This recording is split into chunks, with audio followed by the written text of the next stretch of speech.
Muy buenos días, estimado profesor.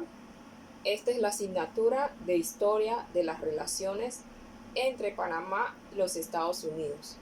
Mi nombre es Yaira de León y tengo el gusto de hablarles sobre Panamá, el país que unió al mundo.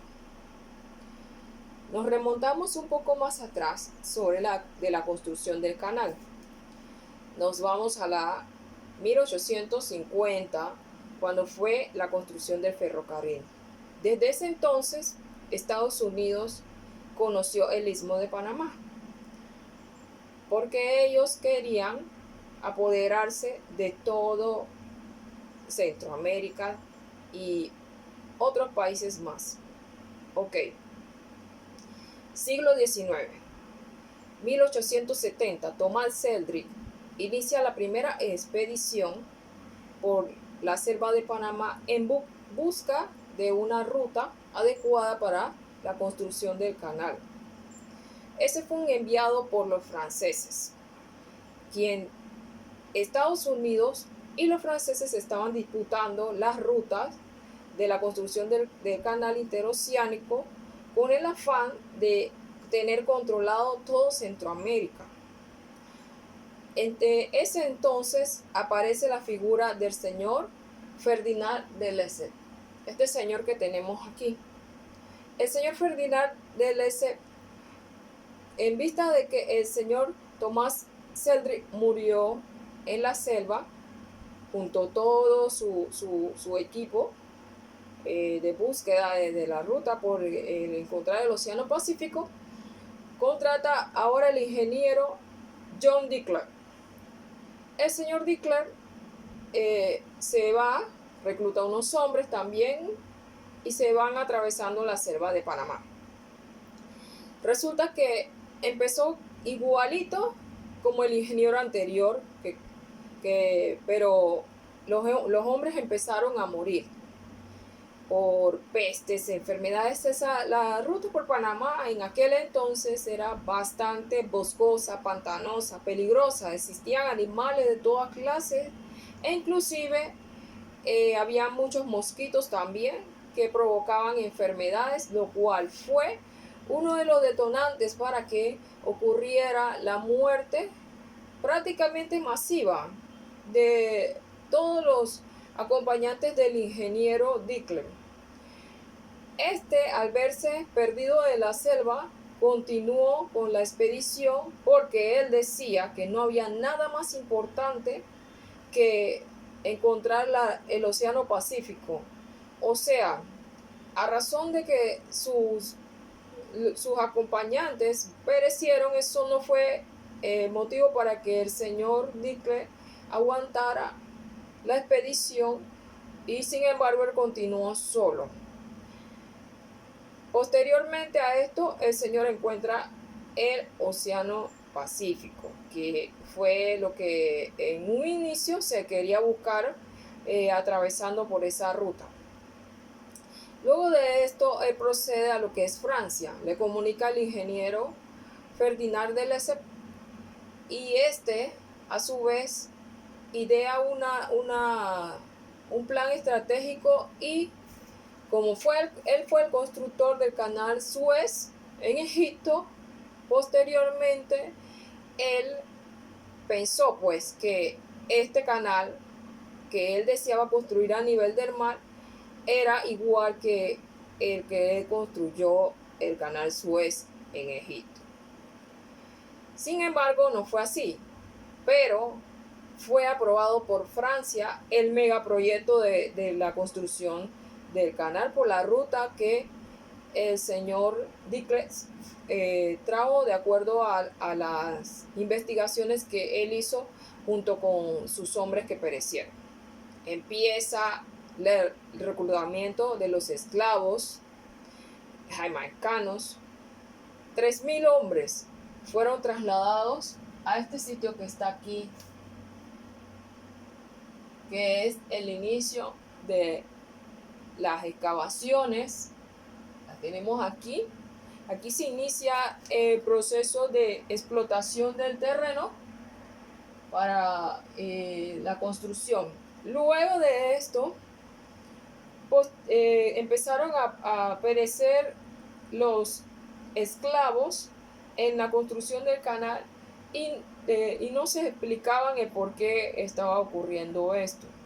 Entre los esclavos se murmuraba pues que era mientras ellos escarbaban más salía algo de la tierra, un humo que provocaba que ellos perecieran, se contaminaran y perecieran. Eso era lo que estaba circulando por los esclavos. Sin embargo, el señor Ferdinand de Lesseps llega al punto de la construcción de el canal. Él aún, al ver el reporte de que estaban pereciendo los esclavos y no se sabía el por qué estaban pereciendo, ni eso fue motivo para que el Señor detuviera la obra. Continuó la obra. Luego de esto, que comenzaron a aparecer los esclavos, empezaron a ocurrir embates del tiempo. Ocurrió un terremoto aquí en el área, devastando parte de la estructura que era la construcción del canal, y también en el Istmo de Panamá se derribaron muchos edificios que estaban en construcción también.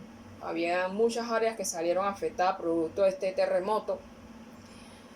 El señor Lesseps, al ver que estaba quedando prácticamente en la quiebra debido a que lo que se construyó se fue con el problema del terremoto, fue afectado.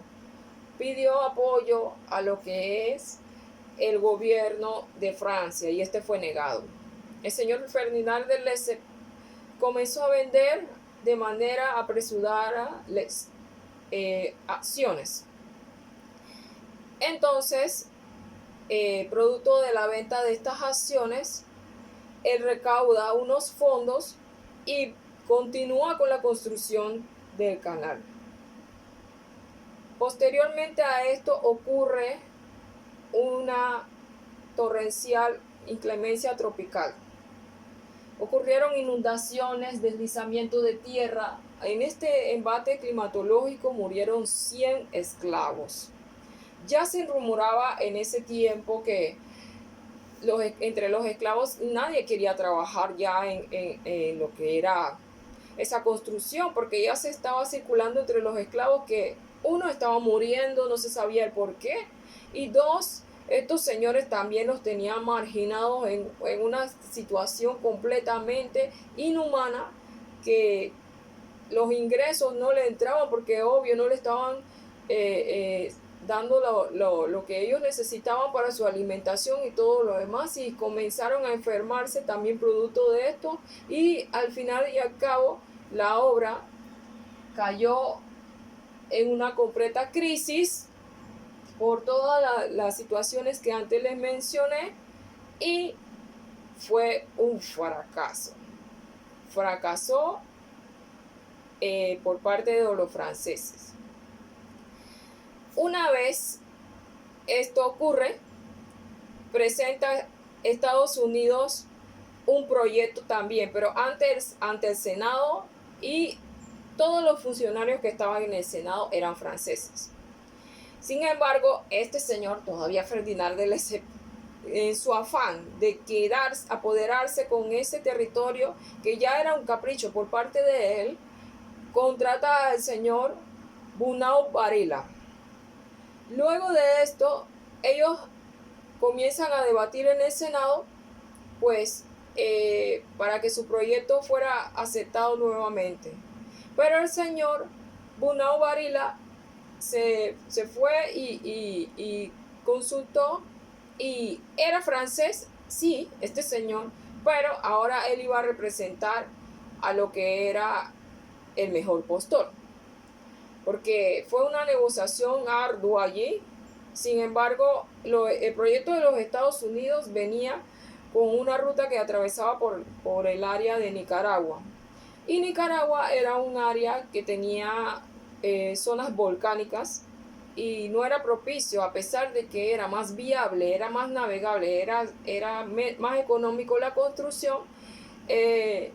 no se podía por la zona volcánica que existía la construcción, y unánimemente en el Senado fue aprobado el proyecto que presentó el señor Bunau Varilla, el francés Bunau Varilla, que era supuestamente el más viable.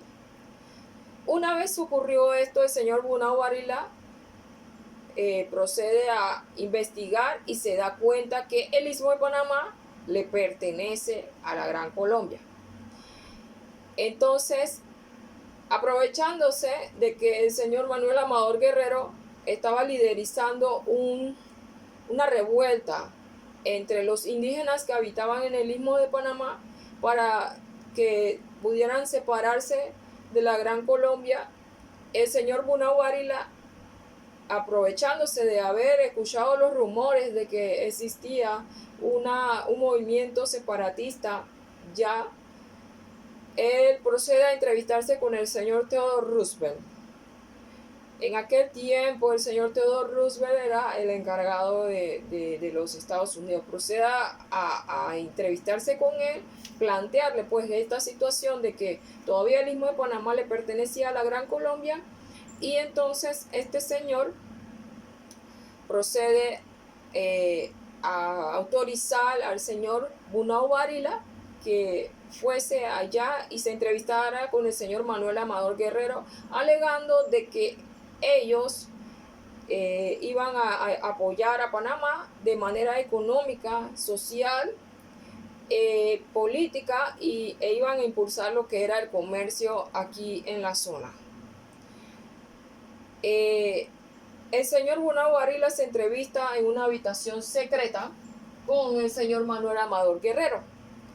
Posteriormente a eso ellos firman en una habitación secreta un convenio, y este señor Bunau Varilla ya él venía con el acta de independencia, o sea que era un plan que ya él habían fraguado la gente de Estados Unidos con tal de que ellos fuesen que se quedaran con la construcción completa de lo que era el canal en el sitio de Panamá, con el fin de tener un control ahora en Centroamérica, porque Estados Unidos en ese entonces solamente se dedicaba a invertir para querer controlar las mayores naciones que ellos pudieran controlar, pero sin embargo Colombia, ellos no habían logrado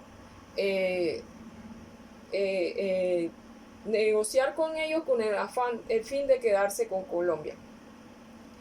Se logró lo que era la separación de Panamá de Colombia por medio de una guerra que fue una guerra planeada y pagada. El mejor postor, el señor Bunau Varilla, le pagó a los soldados de Colombia, a la gente del más alto rango del ejército de Colombia, para que ellos se dispersaran, por lo cual Panamá gana lo que es la guerra entre Colombia y proclamándose ya Panamá. El señor Manuel Amador Guerrero procede a organizar el país. Estados Unidos ya automáticamente, como negociaron con él, el señor Bunau Varilla negoció con él. Aquí lo tenemos, el señor Bunau Varilla negoció con él. Posteriormente él procedió a proclamar al señor, con la ayuda del señor Theodore Roosevelt, Amador Guerrero como el presidente de Panamá. El señor Manuel Amador Guerrero comenzó a organizar la república y idearon lo que fue una bandera, y comenzó a las negociaciones ya posteriormente con lo que era la ruta interoceánica. Procede la construcción del canal interoceánico por parte del proyecto del señor Bunau Varilla, pero por parte de los Estados Unidos, como era lo que se quería. Aquí vemos cómo empiezan las excavaciones, la habilitación de la ruta empieza aquí, por parte del gobierno de los Estados Unidos. Este era el mapa de la ruta que querían mostrar a Estados Unidos para que fuera la construcción del canal interoceánico. Vamos aquí, esta es la ruta que se ideó y que fue la ruta que ya fue la cesada y la ruta que ya se quedó lo que era trazado del canal interoceánico. Vamos a la actualidad. Ya mostramos lo que era más o menos la historia de lo que fue las negociaciones por quedarse en las tierras del canal interoceánico. Ok. El país que unió al mundo. Panamá está situado en una posición estratégica y que quería ser gobernada por Francia, porque ellos sabían que Panamá era un país que mostraba un potencial para explotarse, y como en Panamá no existía una persona que estaba a cargo de ella en aquel entonces los gobiernos de Estados Unidos y Francia, como eran dos potencias que siempre se andaban disputando las tierras, ellos querían apoderarse de lo que era Panamá por la zona estratégica que tiene Panamá. Ok, en la actualidad vemos aquí cómo Panamá, el canal de Panamá ha avanzado y se han construido esclusajes en varios puntos. Aquí vemos las esclusas de Gatún, acá vemos las esclusas de Pedro Miguel y acá vemos las esclusas de Miraflores. Luego de la construcción de esto, se vio la necesidad de que se necesitaba un canal ampliado. Se construye el tercer juego de esclusas posterior a esto. Luego de allí, Panamá firma lo que son los tratados Torrijos-Carter el 7 de septiembre de 1977 con el presidente Jimmy Carter y el presidente en aquel entonces general Omar Torrijos. Firman los dos países para poner cláusulas y ya habilitar lo que es la zona del canal. Los Estados Unidos siempre han tenido la visión de que Panamá fuese totalmente de ellos, pero había un obstáculo. Ya Panamá era una nación organizada. Entonces, sí, que las leyes y todo lo demás no eran leyes que beneficiaban directamente a lo que era Panamá, pero sin embargo eran, flexibles.